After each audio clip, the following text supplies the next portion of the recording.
नमस्कार. SK public voice न्यूजच्या सर्व प्रेक्षकांना मी सुप्रिया आपले मनःपूर्वक स्वागत करते. पाहूया आजची ठळक बातमी. दुर्गम भागातील दळणवळण व बालशिक्षणासाठी महत्त्वपूर्ण पाऊल.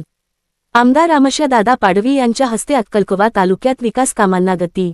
सविस्तर वृत्त असे की अक्कलकुवा अक्राणी विधानसभा मतदारसंघाचे आमदार श्री आमोशादादा पाडवी यांच्या हस्ते अक्कलकुवा तालुक्यातील विविध महत्त्वपूर्ण विकास कामांचे भूमिपूजन मोठ्या उत्साहात पार पडले. दिनांक 15 डिसेंबर 2025 रोजी दुपारी खापर येथे बहुप्रतीक्षित खापर ते आमलीफळी रस्त्यावरील देहली नदीवरील पुलाचे भूमिपूजन करण्यात आले. या कार्यक्रमाच्या अध्यक्षस्थानी नंदुरबार जिल्हा परिषदेचे माजी समाज कल्याण सभापती माजी श्री शंकरदादा आमोशा पाडवी उपस्थित होते.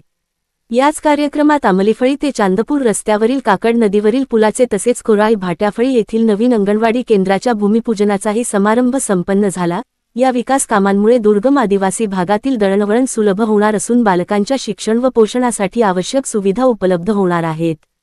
यावेळी अक्कलकुवा पंचायत समितीचे माजी उपसभापती सुरेश शेठ जैन, शेतकरी सहसंघाचे चेअरमन पृथ्वीसिंह पाडवी, शिवसेना तालुका प्रमुख तुकाराम वळवी, युवासेना लोकसभा प्रमुख ललित जाट, शिवसेना जिल्हा संघटक जगदीश चित्रकथी, योगेश सोनार, शहर प्रमुख रवी पाडवी, सरपंच वसंत वसावे, नीता माळी, सरला वळवी, रवींद्र पाडवी, रवींद्र चौधरी यांच्यासह शिवसेनेचे पदाधिकारी, कार्यकर्ते, लोकप्रतिनिधी तसेच खापर, आमलीफळी व चांदपूर येथील ग्रामस्थ मोठ्या संख्येने उपस्थित होते. या विकास कामांमुळे परिसराच्या सर्वांगीण प्रगतीला चालना मिळणार असल्याची भावना ग्रामस्थांनी व्यक्त केली. एसके पब्लिक व्हॉइस न्यूजसाठी अक्कलकुवा तालुका प्रतिनिधी इलियास शेख यांचा स्पेशल रिपोर्ट.